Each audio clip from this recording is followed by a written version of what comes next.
Have you ever stopped to think how someone, I mean, in today's world, with everything online, all the bureaucracy, how someone could just sort of vanish from the official record? It sounds like fiction, doesn't it? Exactly. But today, we're doing a deep dive into a real-life case that's, well, profoundly unsettling. Imagine this. A man lives in a country for more than 4 decades. He builds a life, has a family, works. Yet today, he has 0 official documents, no residency, nothing. Wow. It really makes you question, how our administrative systems work or don't work and what that means for human rights, for just basic belonging. It certainly does. Our source for this is excerpts from a document called Todos Somos, MUSA.pdf, that translates to We Are All Musa. Okay. It seems to have been circulated pretty widely by a group called Partido de la Paz, the It's Party a- of Peace. They put it out on Facebook, TikTok, YouTube, Instagram, Blogspot, all over. It's quite a campaign. Yeah, and the document itself is dated Algeciras, July 2025. So, our mission today, we want to unpack the layers of this man, Musa's story. Try to understand the challenges he's facing, which seem immense. And what it tells us about the bigger picture, presumably. Exactly. What his case might reveal about these systems, about human rights in practice, and about people who get caught sort of in the cracks. So, okay, let's unpack this. Let's do it. So first off, Musa. His full name is Musa Hossein Ali James. He's a Palestinian man, 63 years old. Right. And the thing that just jumps out immediately from this document, he's lived in Spain for over 40 years. Yeah. 40 years. But right now, no residency, no official papers, nothing. 40 years. That's staggering. It's not just a detail, is it? It points to a huge, a paradox in the law. How so? Well, the document highlights that he's not, totally alone there. He has 2 children from 2 different marriages, Right. and the kids, they're all Spanish citizens. There are Spanish citizens. So that begs the question, doesn't it? How Right. can a system that's supposed to integrate families just allow the father, the parent figure, to become legally invisible? It seems like a fundamental breakdown somewhere. Yeah, it suggests a real crack in how family-based integration is supposed to work. And the story gets even more confusing when you look at his past. The document says he actually served in the Legion at one point. The Spanish Legion. Yes, which, usually implies a pretty deep connection to Spain, some level of official recognition. And on top of that, he definitely had residency documents before. They dated back to 2002. Okay, so he was documented. He was. But then, and this is key, the document says he lost them for unknown and inexplicable reasons. Just gone. Unknown and inexplicable. That sounds difficult. It does. So naturally, he's tried to sort this out to get his legal status back. His last known attempt, according to the document, was applying for residence as a stateless person. Stateless, okay. Yeah, entry number 3004, filed January 26, 2017. This was at the Asylum and Refugee Office, Cadiz Police Station. Yeah. Nothing, no response, just silence. And just to be clear, when the document says stateless, that's a very specific legal term. It's not just doesn't have a passport. Right. It means legally, no country recognizes him as their national. It puts people in this awful legal limbo. No right to work, move freely, sometimes even access basic services, because no state takes responsibility. So his application was trying to formalize that very vulnerable status. A really vulnerable position. And he didn't give up then. He tried again in 2020, another application, this time at the immigration office in Puerto Real. Okay, another attempt. But get this, the day before his appointment, he gets a phone call. Someone tells him, "Don't come in tomorrow." Don't come in. Why? They apparently promised they'd call him back to reschedule, but years later now, that call still hasn't come. Well, just told not to come and then nothing. Exactly. And the consequences of all this, well, they're laid out pretty starkly in the document, I imagine. They are. It says he obviously cannot work legally, so he can't support himself. Yeah, the most basic thing. But it goes further. It says he can't even request financial aid because in the eyes of the system, he, quote, simply does not exist. It doesn't exist. Yeah. And the document mentions he's skilled. A cook, a bricklayer, a plumber, useful trades. But he can't use them legally. So, effectively, no civil rights. It's not just about not having a job. It's about basic protections, isn't it? Yeah. Access to health care, maybe.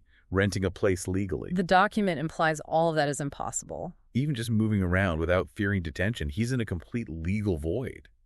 That makes someone incredibly vulnerable to, well, anything. Abuse, exploitation. It's a truly devastating picture of one person's life.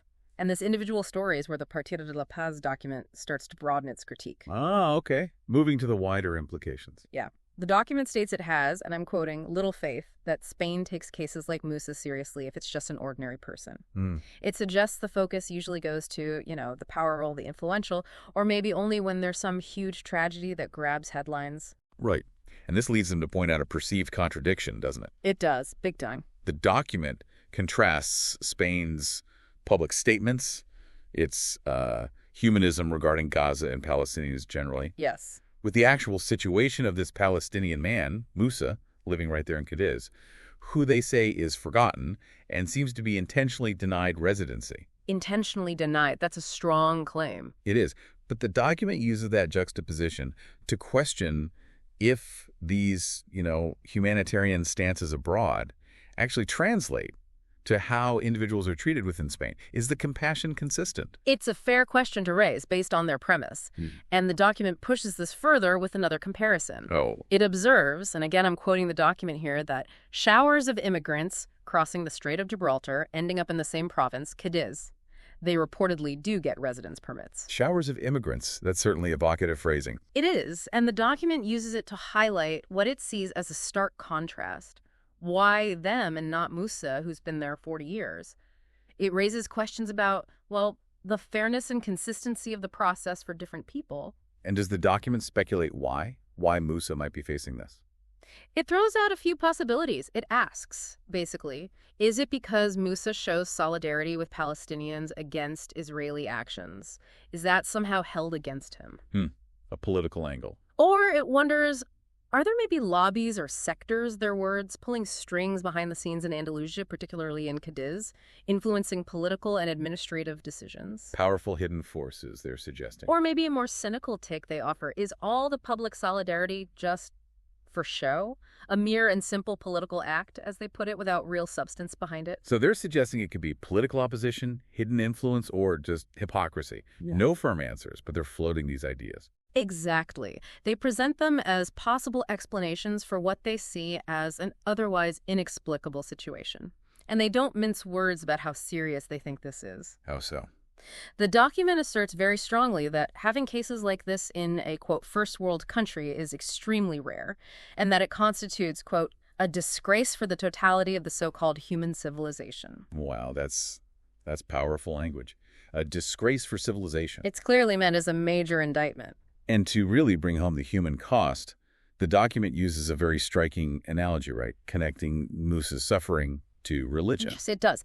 It links Musa's situation, his suffering, to that of Jesus Christ, who they describe as the Palestinian Nazarene, Okay. especially referencing Christmas time, urging people to remember the forgotten, like Musa. It's clearly trying to tap into a deeper moral and emotional dimension to say this isn't just about paperwork, it's about fundamental human compassion. Using a very powerful cultural reference point to highlight the human tragedy. Definitely. And all this leads the document to pose some direct questions that maybe we should all be thinking about. Such as? It asks, how many cases are abandoned due to negligence or external incompatibility, like the Palestinian Musa in Spain? Are there others like him? And it follows up. How long will it take for someone to investigate why abandoned individuals who cannot work and lack civil rights are left without official papers that would grant them minimum human rights? Yeah, who is responsible for looking into these systemic gaps? So, thinking about this for you, the listener, Musa's story, it's not just one isolated case, is it? It feels like a window into something bigger. Absolutely. How these big systems, administration, international politics, crash into individual lives. Yeah. Sometimes with devastating results. Yeah. It forces us to see the human being behind the policies, the statistics, to see how easily someone can just fall through the cracks. And the core dilemma here is stark. You have Musa, someone deeply rooted in Spanish life for decades, family work history. 40 years. 40 years. Yet bureaucracy has somehow made him invisible, non-existent on paper. Such a poignant reminder, isn't it? We talk a lot about human rights on the big stage, grand gestures. Right. But maybe the real test is how we treat the individuals right here, within our own borders. especially those who, like Musa seems to have, just slip through those bureaucratic cracks. So as you mull over Musa's story, maybe think about what it tells us about what citizenship really means, or belonging, and how universally are human rights actually applied, especially for people who've contributed so much but aren't formally recognized. What responsibility do our societies have for people who fall through these systemic gaps? Yeah, and how can we bring that human element, like basic empathy, back into these often cold administrative processes to stop this kind of profound suffering from happening?